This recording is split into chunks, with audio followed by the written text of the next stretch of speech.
কিছু সময় বাণিজ্যিক বিৰতিৰ পিছত আমি উভতি আহিছোঁ আজিৰ অনুষ্ঠানটোৰ শেষ অংশলৈ মই পুনে পুনে বৈকুণ্ঠ প্ৰিন্স মই আপোনাৰ কাষলৈ আহিছোঁ আপুনি নিজৰ স্থিতি স্পষ্ট কৰিছিল সামাজিক মাধ্যম যোগেদি আমি দেখিছিলোঁ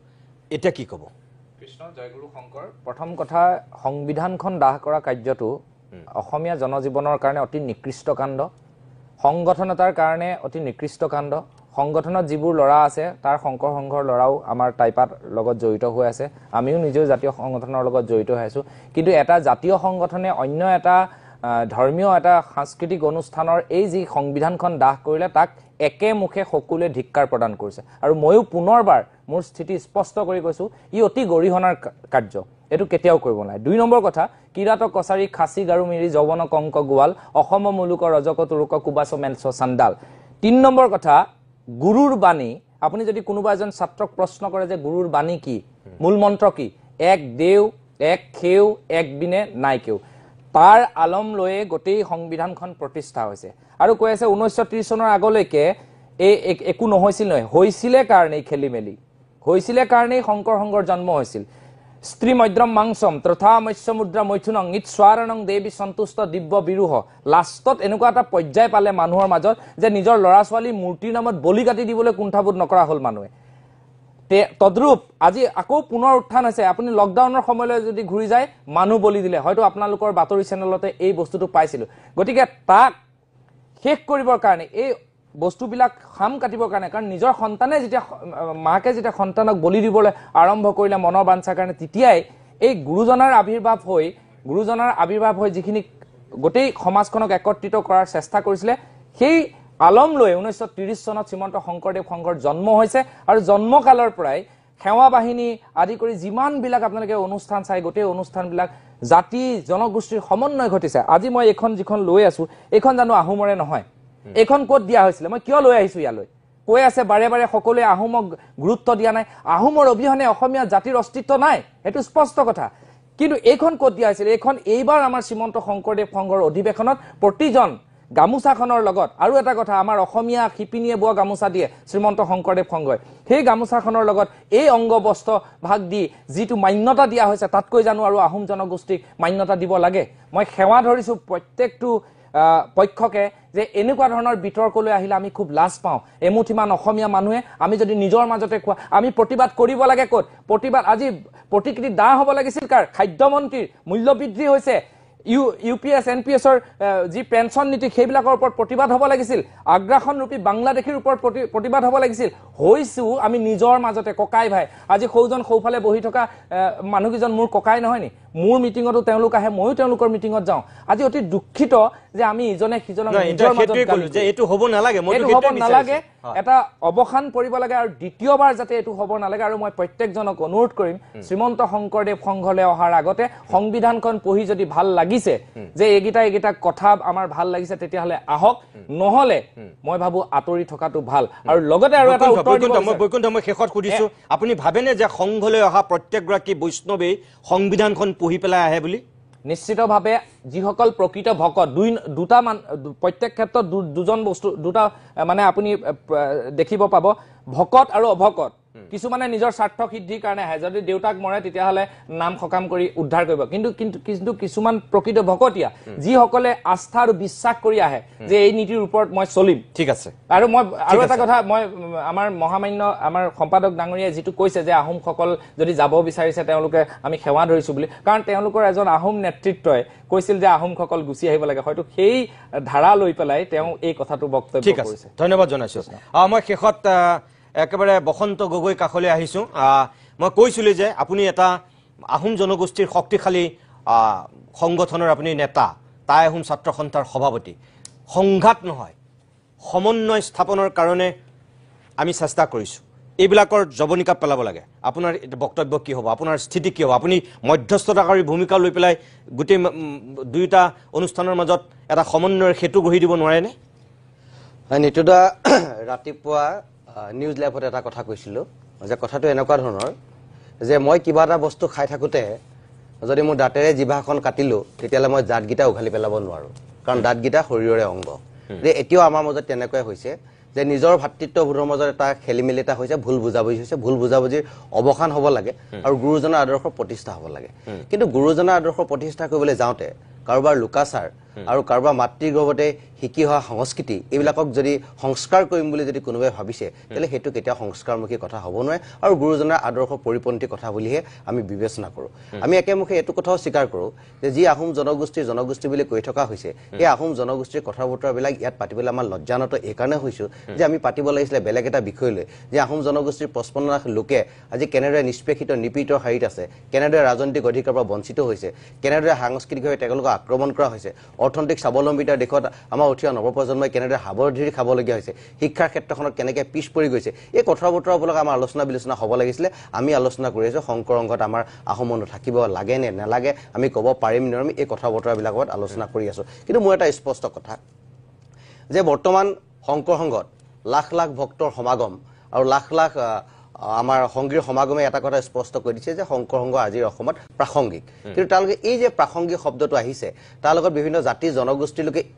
এই কাৰণে সংপৃক্ত হৈছে যে গুৰুজনাৰ আদৰ্শত আদৰ্শম্বিত হৈ যে সমাজখন প্ৰতিষ্ঠা কৰিব লাগে তাৰ কাৰণে তেখেতলোক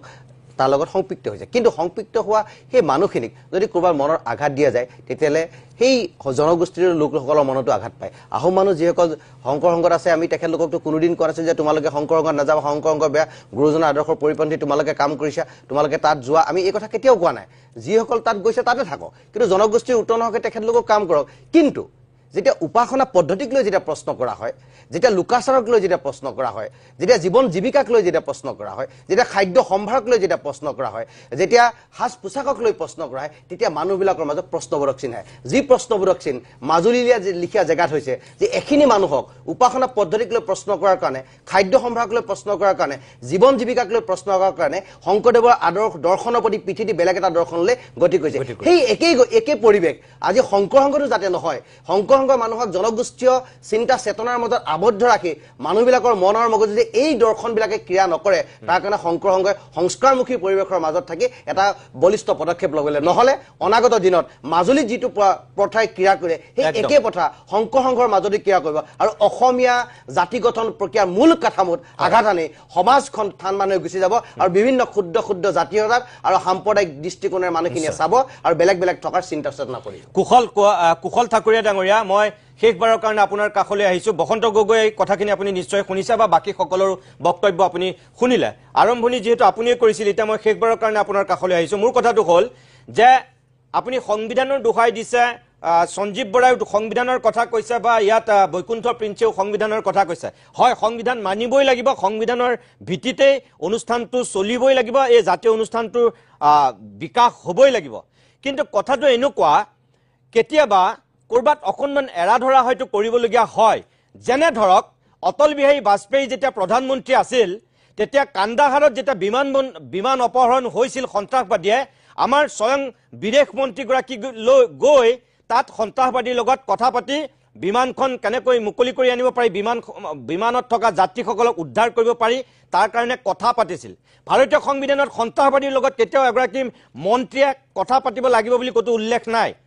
সম্পূৰ্ণ বিপৰীত কিন্তু জীৱন জীৱিকাৰ স্বাৰ্থত কেতিয়াবা তেনেকুৱা সিদ্ধান্ত এখন ৰাষ্ট্ৰই ল'বলগীয়া হয় লৈছিল গৈছিল বিদেশ মন্ত্ৰী গৈ সন্ত্ৰাসবাদীৰ লগত কথা পাতিছিল এই কথাখিনি বসন্ত গগৈ যিটো কৈছে মাজুলী সত্ৰপীঠ মাজুলীৰ একাংশ সত্ৰাধিকাৰৰ স্বেচ্ছাচাৰী মনোভাৱৰ কাৰণেই মিচিং জনগোষ্ঠীটো আঁতৰি গুচি গ'ল তাত আজি 56টাকৈ গীৰ্জা হ'ল সত্ৰৰ সংখ্যা কমি গ'ল শংকৰ সংঘয়ো কৰবাত উদাৰ মনোভাৱ এটা ল'ব নোৱাৰে নেকি খাদ্যভাস বা এনেকুৱাবিলাকৰ ক্ষেত্ৰত আজি কাৰ্বি আংলং ডিমাচা এই জনগোষ্ঠীবিলাকো যদি আহিব বিচাৰে তেওঁলোকৰ নিজৰ খাদ্যভাস ৰীতি নীতি ধৰিও যদি শংকৰ সংঘৰ লগত সমৰ্পিত হ'ব বিচাৰে আহোম জনগোষ্ঠীটোৰ এখেতসকলে যেনেকৈ কৈছে নিজৰ খাদ্যাভাস লোকাচাৰ ধৰি ৰাখিও শংকৰ সংগতি থাকিব বিচাৰে কৰবাত সংবিধানখন সংশোধন কৰিব নোৱাৰি নেকি মই কোৱা নাই আপোনাক পৰামৰ্শ দিয়া নাই মই সুধিছোহে যে যিটোৰ কাৰণে সংঘাতৰ সূত্ৰপাত ঘটিছে তাৰ নিৰাময় কৰাৰ উপায় আপোনালোকৰ সংবিধানখনতেই চাগে আছে গতিকে তেনেকুৱা এৰা ধৰাৰ মনোভাৱেৰে সাম্প্ৰতিক সময়ৰ সমাজ ব্যৱস্থাৰ লগত খাপ খুৱাই যোৱাকৈ তেনেকুৱা পদক্ষেপ ল'ব নোৱাৰি নেকি হয় মই আপোনাক আকৌ পুনৰবাৰ ধন্যবাদ জনাইছোঁ আপুনি এৰা ধৰাৰ মনোভাৱৰ কথাটো কৈছে মই নিশ্চিতভাৱে কৈছোঁ যে আমি তাৰে পৰিপন্থী নহয় এৰা ধৰা আমাৰ নিশ্চিতভাৱে আছে থাকে আজি যিটো পৰিৱেশৰ কাৰণে আপুনি সংবাদমেল বা আমি আমাক এনেকৈ ধৰণে একত্ৰিত কৰিব লগা হ'ল আমাৰ কথাবোৰ শুনিবলগীয়া হ'ল ইয়াৰ কাৰণটো কি আছিল আপুনি যদি জানে তেনেহ'লে মই আচলতে আপোনাক ক'ব লাগিব যে যোৱা পৰহি দিনা এই এৰাধৰা মনোবৃত্তিৰে আমি চাও চন্দ্ৰ বৰুৱা আৰু সেইখন গাঁৱত থকা গাঁও উন্নয়ন খণ্ড ডেভেলপমেণ্ট কমিটি শ্ৰীমন্ত শংকৰদেৱ সংঘৰ প্ৰাথমিক আঞ্চলিক জিলা সকলোৱে মিলি একত্ৰিত হৈ সকলোবোৰ সমস্যা সমাধান হ'ল বুলি ক'লে কিন্তু কালি সিমানখিনি হোৱাৰ পিছত কালি এনেধৰণৰ এটা ঘটনা ঘটাই দিলে যিটো তেওঁলোকে নিজে নিজে কৈ আছে যে আহোম জনগোষ্ঠীক এনেকুৱা কৰি আছে আহোম জনগোষ্ঠী কৰি আছে আমি কোনো আহোম কোচ কছাৰী কিবা আমি এনেকুৱা কথা ভবা নাই আমি আচলতে কৰিছোঁ কি যে আমি এটা কথা কৈ আছোঁ বাৰে বাৰে কম আমি আমাৰ সংবিধানখন প্ৰাণ আমাৰ সংবিধানখন আত্মা এই সংবিধানখনক যেতিয়া কোনোবাই এনেধৰণৰ অপমানিত কৰিব ৰাজপথত যেতিয়া এনেকুৱা উলংঘ কৰি দিব তেনেহ'লে আমি আজি যেনেকৈ ইয়াত এইবোৰ কথা কৈ আমি ভাতৃত্বৰ মাজত থাকি ভাই ভাইৰ মাজত থাকি পেলাই ঐক্য শান্তি সংহতিৰে থাকিব এৰি আমি যিবোৰ উদাহৰণ দেখুৱাই দিলোঁ পৃথিৱীত এই ডাঙৰ জুই জ্বলাই যেনেকুৱা আমি পৃথিৱীত এইটো দেখুৱাই দিলোঁ সেইটো আপোনাক কি ক'ব খুজিছে আপুনি নিজেই বিবেচনা কৰক কুশল ঠাকুৰীয়া মই আৰম্ভণিতে কৈছোঁ মই এইটো আৰম্ভণিতে কৈছোঁ যে সংবিধান দাস কেতিয়াও সমৰ্থন এনেধৰণৰ কথাৰ পৰা তেওঁলোকে আঁতৰি থাকক আমাৰ লগত আহক আলোচনা কৰক কিবা থাকিলে আমি কৰিম আৰু আমি কেতিয়াও কোনো জনগোষ্ঠীৰ প্ৰতি আমাৰ কোনো ধৰণৰ অসূয়া প্ৰীতি নাই কোনো ধৰণৰ হিংসা হেৰি নাই গতিকে আমি কোনো জনগোষ্ঠীক সকলো জনগোষ্ঠীক সমানে শ্ৰদ্ধা কৰি আছোঁ শ্ৰদ্ধা কৰি থাকিম আৰু সেইকাৰণে হয়তো আজি ২৭টাকৈ জনগোষ্ঠী আমাৰ লগত আছে আমি একেলগে কাম কৰি আছোঁ তেখেতসকলে খালি নীতিৰ ভিতৰত থাকিব লাগিব নীতিৰ ভিতৰত থাকি কাম কৰক গতিকে আমি কেতিয়াও তেনেধৰণৰ কোনো জনগোষ্ঠী ঠাকুৰীয়া ডাঙৰীয়া শেষ মুহূৰ্তত আমাৰ পৰা এটাই প্ৰশ্ন আপোনাক সুধিব বিচাৰিছোঁ যে আপোনালোকৰ যেতিয়া বাবুল বৰা প্ৰধান সম্পাদক আছিলে তেখেতে প্ৰধান সম্পাদক থকাৰ পিছত তেখেতলোকে আপোনালোকৰ সংবিধান অৱমাননা কৰি যেতিয়া মেডাম মেফিত গৈছিল এখন ফটোৱে কেতিয়াও মিছা কথা নকয় ২০২২ চনত তেওঁলৈ আপোনালোকে কিবা নটিচ জাৰি কৰিছিল নেকি যে তেখেতক আমাৰ সংঘৰ পৰা বহিষ্কাৰ কৰা হৈছে যে তেখেতে সংবিধান নাই মনা নে মিনিষ্টাৰৰ লগত মুখ্যমন্ত্ৰীৰ লগত একেহাৰিতে থিয় হৈ মেডাম মেফি অনুষ্ঠানত মাংগলিক অনুষ্ঠানত থকাৰ কাৰণে তেখেতলোকৰ ওপৰত তেখেতক ফটোৱা জাৰি কৰা নহ'ল অৰ্থাৎ খেনুক দেখি ৰন্ধা বঢ়া খেনুক দেখি দুৱাৰ মৰা নীতি সংঘই লৈছে নেকি তাৰ প্ৰশ্নৰ উত্তৰটো আজি দিব নোৱাৰিলেও আপুনি ৰাজহুৱাকৈ দিব বুলি আশা ৰাখিলোঁ কাৰণ এয়া বাবুল বৰা ডাঙৰীয়া আমি ছবিত দেখাই দিছোঁ কাৰণ ছবিয়ে মিছা কথা নকয় তেওঁ মেডাম মেফিত গৈছিল ইণ্টাৰনেশ্যনেল মেডাম মেফি পাতোঁতে তেওঁ নিজেই তাত উপস্থিত আছিল সেই সময়ৰ মুখ্যমন্ত্ৰীজনৰ লগত গতিকে আপোনালোকৰ সংঘৰ যেতিয়া প্ৰধান সম্পাদকজন মেডাম মেফি কাৰ্যত মাংগলিক কাৰ্যত যেতিয়া উপস্থিত থাকিব পাৰে তেতিয়া আপোনালোকৰ বিতৰ্ক নহয় যেতিয়া আপোনালোকৰ তলৰ মানুহ এজন যেতিয়া মেডাম মেফি অনুষ্ঠানলৈ যায় তেতিয়া আপোনালোকৰ বিতৰ্ক হয় তেখেতলোকৰ ওপৰত আপোনালোকে হেঁচা মাৰি ধৰে আমাৰ লোকাচাৰত যেতিয়া কোনোবাই আমাৰ বিবাহ কাৰ্য সম্পন্ন কৰিব তেখেতলোকৰ আপোনালোকে এই ধৰণৰ ফটোৱা জাৰি কৰে এই কথা বতৰাবিলাক আপোনালোকে সামাজিক মাধ্যমত যেতিয়া প্ৰকাশ কৰিব আমি নথৈ সুখী হ'ম আপোনালোকে আমি শ্ৰদ্ধা জনাইছোঁ আমি কৰিম আমি বিনৰে এটা কথা কৈছোঁ যে খেনুক দেখি ৰন্ধা বঢ়া খেনুক দেখি দুৱাৰ মৰা নীতি যদি সংঘই লৈছে যিয়ে অনিয়ম কৰিব তেওঁৰ প্ৰতি হয় মই অনিয়ম কৰিলে সংঘৰ শাস্তিৰ ব্যৱস্থাৰ সন্মুখীন হ'ব লাগিব সেইটো আমাৰ কোনো মানে বিষয় বা উচ্চ পদস্থ বিষয় বা নিম্ন পদস্থ বিষয় বা সাধাৰণ সংগী তেনেকুৱা কোনো কথা নাই সকলোৰ ক্ষেত্ৰত একেই নিয়ম একেই কথা পতা এইখিনি হ'ব গতিকে মই এইখিনি আপোনালোক জনাইছোঁ কুশল ঠাকুৰীয়া বসন্ত গগৈ আপোনাক যিটো কথা কৈছিল যে আপোনালোকৰ স্বয়ং প্ৰধান সম্পাদকে সেই সময়ত অংশগ্ৰহণ কৰিছিল কিন্তু তেওঁৰ ক্ষেত্ৰত একো ব্যৱস্থা লোৱা হোৱা নাছিল তেতিয়া কিন্তু এতিয়া এজন সাধাৰণ ব্যক্তিৰ ক্ষেত্ৰত লোৱা হৈছে তেওঁ সেই কথাটো কৈছে নহয় সেইটো চাওক সেইটো তেখেতসকল সেইখিনি সময়ত মই এই দায়িত্বত নাছিলোঁ বা মই এই কথাটো সংবিধানখনটো তেতিয়া আছিল আজি ৭৪টা আজি ৯৪টা বছৰ আগতে সংবিধান প্ৰতিষ্ঠা হৈছে আপোনালোকৰ গতিকে সেইকাৰণে কৈছোঁ যে খেনুক দেখি ৰন্ধা বঢ়া খেনুক দেখি দুৱাৰ মৰা নীতি যদি আপোনালোকে লৈছে তেতিয়াহ'লে বিষয়টো চিন্তনীয় তেনেকুৱা নহয় ৰাজহুৱা কৰিব তেখেতলৈ দিয়া নটিচটো আপোনালোকে ৰাজহুৱা কৰিব আমি তেনেকুৱা কোনো কথা নকৰোঁ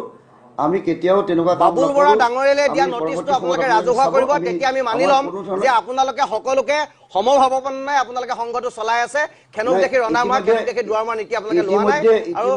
উচ্চপদস্থ বিষয়াজনৰ যিটো শাস্তি একে শাস্তি সেই নিম্নত সেই ব্যক্তিজনৰ ক্ষেত্ৰত মই বসন্ত গগৈ মই ধন্যবাদ মোৰ সময় শেষ হৈছে সংবিধান উলংঘন কৰাৰ কাৰণে ইতিমধ্যে শ্ৰীমন্ত শংকৰদেৱ সংঘৰ পৰা বাবুল বৰাক বহিষ্কাৰ কৰা হৈছে ইতিমধ্যে সংবিধান উলংঘন কৰাৰ কাৰণে এতিয়া কি কেলেংকাৰী গৈছে নাজানো তেতিয়া কথা কৈছোঁ আমি এতিয়া কিহৰ কাৰণে বহিষ্কাৰ কৰিছে এতিয়া বিত্তীয় কেলেংকাৰী নে কি কেলেংকাৰী হৈছে বুলি শুনিছোঁ হয় নাই এতিয়া বিত্তীয় কেলেংকাৰীৰ কাৰণে কিন্তু মেডাম মেফিৰ কাৰণে কৰা নাই নিশ্চয় মেডাম মেফিৰ কাৰণে নাই কৰা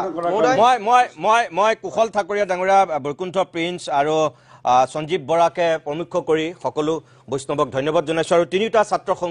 সংগঠনৰ বিশেষকৈ আহোম জনগোষ্ঠীৰ নেতৃত্ব বহন কৰা তিনিওটা সংগঠনৰ দুগৰাকীকৈ সভাপতি এগৰাকী কাৰ্যকৰী সভাপতি আপোনালোককো ধন্যবাদ জনাইছোঁ এইটোৱে আমি আশা কৰিম যে ঐক্য সম্প্ৰীতি আৰু সমন্বয় স্থাপনৰহে লক্ষ্য আৰু উদ্দেশ্য মহাপুৰুষে কেতিয়াও কাকো ভাগ কৰিব বিচৰা নাছিল সকলোকে এক কৰিব বিচাৰিছিল শংকৰদেৱৰ নামত সৃষ্টি হোৱা এটা অনুষ্ঠানেও সকলোকে লৈ আগবাঢ়ক আমি সেয়াই বিচাৰিম ইয়াত যেনেকৈ গাৰো ৰাভা মিচিং সকলো আছে আহোম কোচ ৰাজবংশী সকলো আছে তেতিয়াই মহাপুৰুষে গাৰুৰ গোবিন্দ মুছলমানৰ চাঞ্চখাইক নগাৰ নৰোত্তমক শিষ্যত্ব দিছিল আৰু তেনেকুৱা এখন বৃহত্তৰ অসম নিৰ্মাণ কৰাৰ তেখেতে পোষকতা কৰিছিল আৰু আজিও সকলোৱে সেয়াই বিচাৰে শংকৰদেৱৰ আচল আদৰ্শ আচল দৰ্শনক অনুসৰণ কৰি আমি আগবাঢ়িলে জাতিটোৰ কাৰণে মংগল হ'ব আপোনালোক দুয়োটা অনুষ্ঠানৰ প্ৰতি আমাৰ বিনম্ৰ অনুৰোধ সংঘাতৰ ইয়াতেই জবনিকা পেলাওক আৰু সমিল মিলেৰে এখন নতুন অসম নিৰ্মাণৰ স্বপ্নত আপোনালোক অগ্ৰসৰ হওক আজিৰ অভিমত ইমানতে সামৰিছোঁ